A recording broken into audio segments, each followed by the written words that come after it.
Berserk et Nietzsche. Écrit par Lino. Attention, cet article n'évite pas le spoil. De plus, il est préférable d'avoir lu au moins les 14 premiers tomes de Berserk, l'âge d'or, pour comprendre sa teneur. Introduction. Berserk est mon manga préféré, en cela je ne suis pas très original. En effet, cette œuvre a connu une renommée certaine et un énorme succès critique depuis maintenant 10 ans. À tel point que placer Berserk à la tête de ses mangas préférés est devenu d'une confondante banalité. Cette réussite n'avait pourtant rien d'évident et fut d'ailleurs plutôt tardive, le manga ayant commencé en 1989, il est plus vieux que moi, et étant toujours en activité malgré la mort récente de son auteur. C'est une épopée dense, avec une grande profondeur, mais aussi d'une indicible et indissociable violence aussi bien sur le plan graphique que psychologique, je pense bien évidemment à la torture de Griffith, à l'éclipse, au sabbat.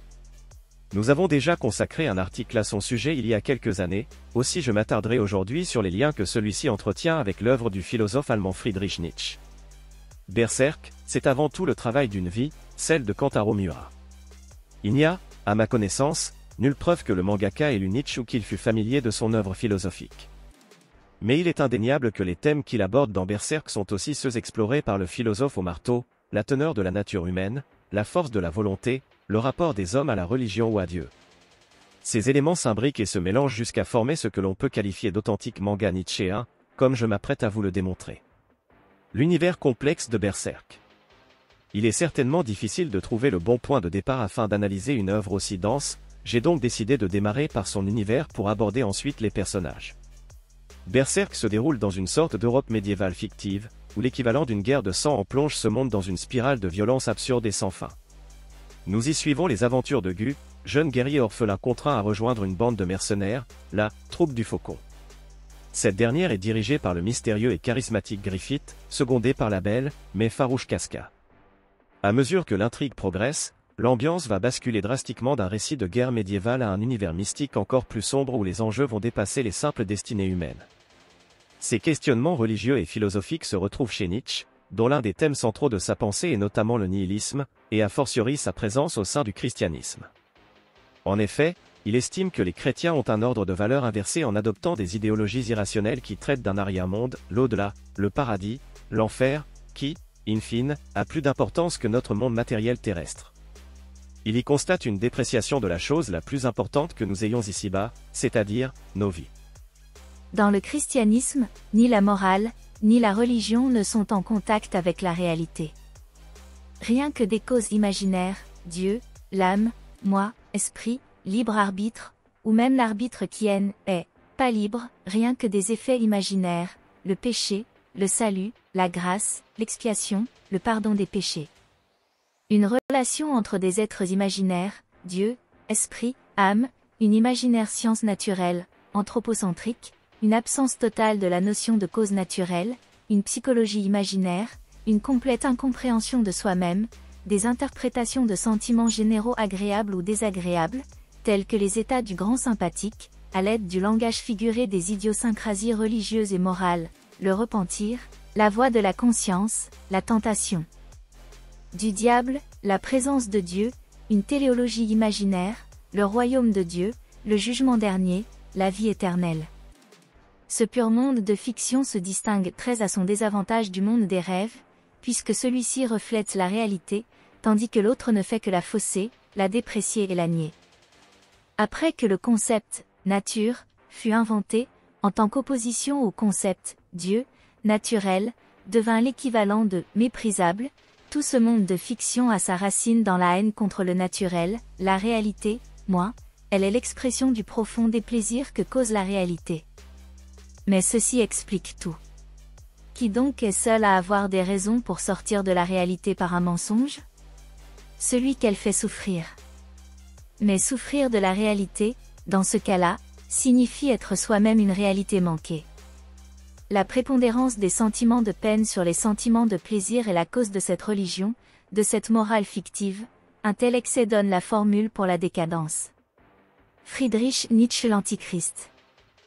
La religion principale dans Berserk est une caricature de l'Église catholique, reproduisant ses attributs médiévaux, pape, inquisition, Saint-Siège, iconographie, et les faiblesses et limites décrites par Nietzsche dans l'extrait précédent. Il existe par ailleurs dans le monde complexe de Berserk plusieurs plans de dimensions qui coexistent, que les pratiquants d'anciennes religions assimilaient à de la magie.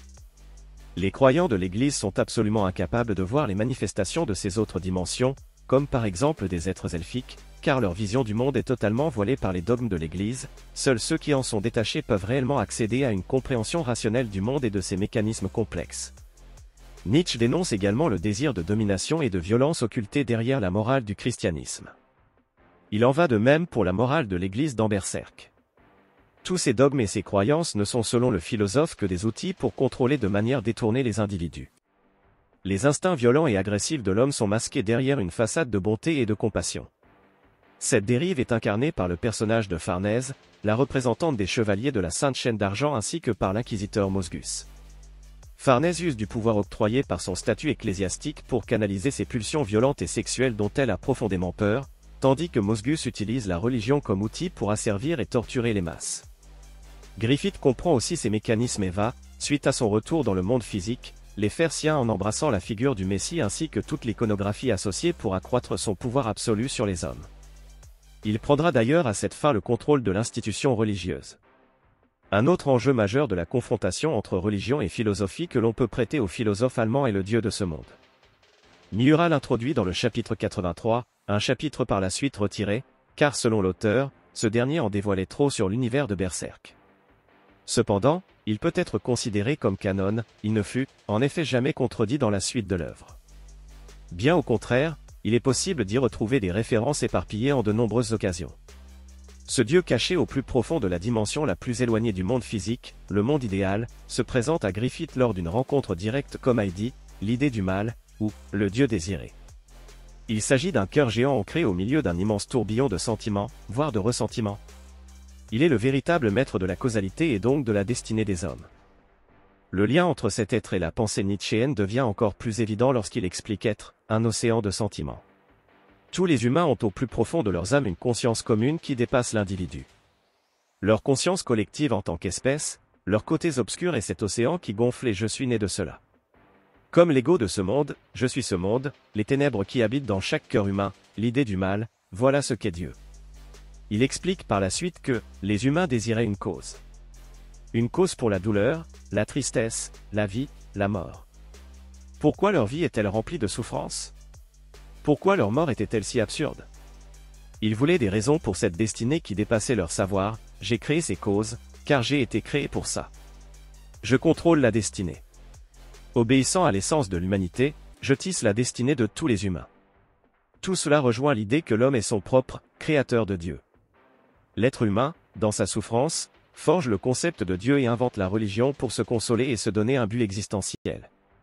Cette idée se retrouve maintes fois dans les réflexions de Nietzsche.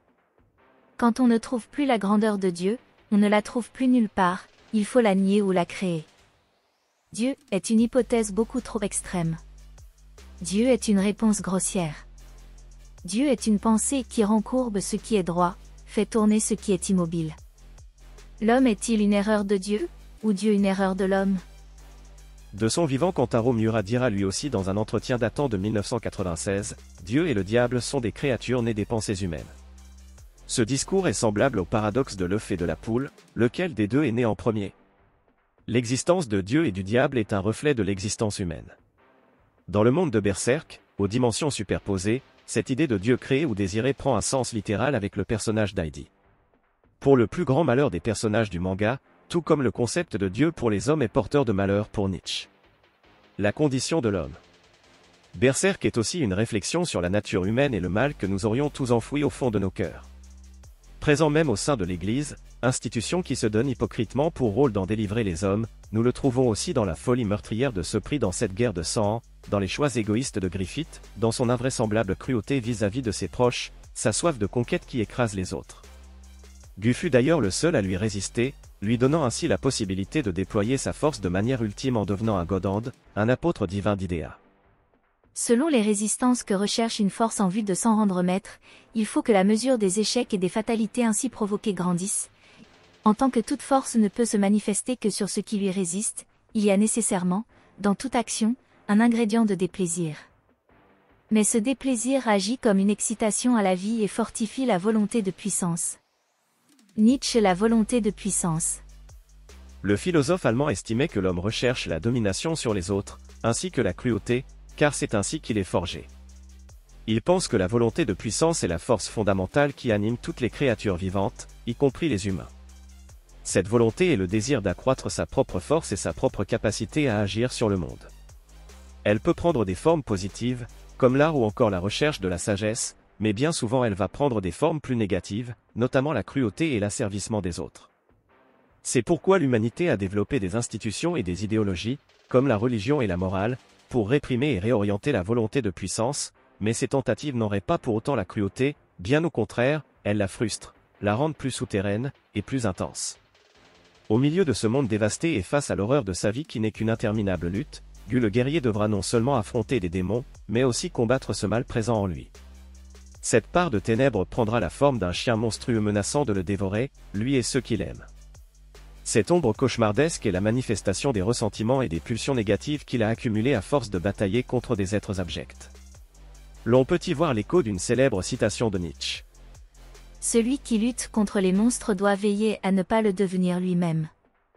Et quand ton regard pénètre longtemps au fond d'un abîme, l'abîme, lui aussi, pénètre en toi. Citation qui renvoie directement à un avertissement adressé au personnage de Schierke, n'oublie pas, quand tu regardes dans les ténèbres regardent en toi. D'une manière générale, Nietzsche estimait que le ressentiment était une des émotions les plus nocives de l'homme. Le combat que Gu mène contre celui-ci en son fort intérieur ou contre les Godans, avatar pervers d'Heidi, Dieu composé et créé par le ressentiment des hommes, fait de lui un homme d'autant plus noble. Duel de surhomme, Griffith vs Gu. Ce qui ne me tue pas me rend plus fort. Friedrich Nietzsche, le crépuscule des idoles. C'est certainement la citation la plus connue du philosophe, utilisée par ailleurs à tort et à travers de nos jours. Mais je pense qu'elle est en revanche plus que pertinente pour décrire les chemins empruntés par les personnages principaux de Berserk. Griffith devient l'être le plus puissant de l'univers à la suite d'une année de torture au fond d'un cachot ténébreux où il fut écorché, mutilé, émasculé de la plus obscène des façons, tandis que Gu, à force de multiplier les combats extrêmement difficiles et les plus dangereux, se transforme en guerrier d'une puissance quasiment inhumaine. Chacun trouve ainsi sa voie vers le surhumain. Quand Griffith demande ce qu'Heidi attend de lui, celui-ci lui répond « Être ce que tu seras », ce qui rappelle évidemment une autre des plus célèbres citations de Nietzsche, « Deviens ce que tu es », issue d'Ainsi parlait Zarathustra. Par-delà le bien et le mal, Griffith fait ce qu'il doit faire pour devenir ce qu'il est, pour devenir le conquérant, le surhomme, le quasi-dieu. Il ne recule pas devant les actes les plus horribles que nécessite l'accomplissement de sa personne. Il mène bon nombre de ces hommes à la mort pour son rêve, s'offre en tant qu'objet sexuel à l'immonde Génon, et finit par sacrifier toute la troupe du Faucon dans un pacte faustien ultime afin de devenir un Godhand. Bien qu'il s'interroge de nombreuses fois sur son rêve, son ambition, sa volonté de conquête, presque rien ne le fera dévier de sa route. Il est au-delà de la morale humaine, il n'est pas un homme bon et moral, il est l'autotranscendance, l'autodépassement. En ce sens, il est l'incarnation du surhomme nietzschéen. Gu est le seul être qui le fera douter de par l'amitié, l'attachement, ou peut-être même l'amour, qu'il lui porte. En effet, Griffith se rend compte qu'il est capable de mettre en danger sa vie pour lui et qu'il n'est pas forcément prêt à le perdre. Gu est le seul homme à lui faire face. Si, lié par un serment, il va dans un premier temps suivre Griffith fidèlement, il va en parallèle de leur succès sur le champ de bataille développer sa propre volonté, sa propre ambition qui n'est autre que de devenir l'égal de Griffith, ayant un rêve tout personnel et ne se contentant plus d'exister en tant que simple composante de l'ambition de ce dernier. Gu souhaite défendre et promouvoir ce qu'il est lui. À partir de cet instant, les deux anciens amis vont s'affronter et devenir des antagonistes totaux, se développant en opposition l'un à l'autre. Contrairement à Griffith, calme et intellectuel, Gu va s'appuyer sur son physique herculéen et son instinct de survivant pour atteindre son statut de surhomme. Il cherche à composer avec les cartes que la vie lui a données, il accepte sa terrible existence et le monde tel qu'il est. Il ne fantasme pas d'absolu ni d'utopie, mais avance avec son épée et sa soif de vaincre. Contrairement à Griffith qui n'a plus rien de physique à protéger, car il a déjà sacrifié son corps, et ceux qui lui tenaient lieu d'amis voire de famille, Gu se bat pour celle qu'il aime et ses compagnons, des choses simples et matérielles, mais c'est tout ce qui lui importe. Il accorde de l'importance à la vie, il ne s'élève jamais autant que pour aider ceux qu'il aime, tandis que Griffith ne s'élève qu'aux dépens des autres. Il va s'ancrer dans sa nature de guerrier et se transcender en s'acceptant avec son corps et son esprit meurtri, ses pulsions d'une inimaginable violence, et son désir de revanche envers Griffith qui l'a trahi. C'est ce qui lui permettra d'accomplir bon nombre de prouesses surhumaines, d'affronter des entités supérieures et d'en triompher peu importe les blessures à l'extrême limite de ce qu'un homme peut endurer. C'est en cela qu'il avance vers le surhomme nietzschéen. Dieu ne se réfugie pas dans les arrière-mondes, il les refuse. Il se bat contre les godans, la causalité, tout ce qui dépasse la compréhension humaine. Sans relâche, il prouve le poids des actions de l'homme contre les idées et la métaphysique qu'il combat littéralement chaque soir en affrontant les démons de Griffith qui viennent inlassablement le hanter. Il est à vrai dire le vrai surhomme nietzschéen, Griffith étant, au final, un surhomme plus métaphysique. Conclusion. J'espère à travers cet article avoir démontré à quel point Berserk pouvait légitimement être qualifié d'œuvre nietzschéenne. Les lois qui régissent sa sombre mythologie sont des métaphores des idées du philosophe, le ressentiment humain créateur de Dieu, les institutions, l'Église avec ses défauts, ainsi que les comportements trop humains des personnages en sont l'illustration et le duel de surhomme au centre du récit en est l'incarnation percutante. On peut également sans peine s'amuser à déceler les indices, quasi-citations et autres clins d'yeux, volontaires ou non à la philosophie de Nietzsche éparpillée tout au long de cette épopée noire. J'ai personnellement mis un certain temps pour le réaliser, mais je suis aujourd'hui convaincu que c'est bien autant ce fond nietzschéen que ses impressionnantes qualités esthétiques qui font le sel de ce manga. Cet audio vous a plu? Abonnez-vous à notre chaîne afin de recevoir tout notre contenu et soutenez-nous sur Tipeee, le lien est dans la description.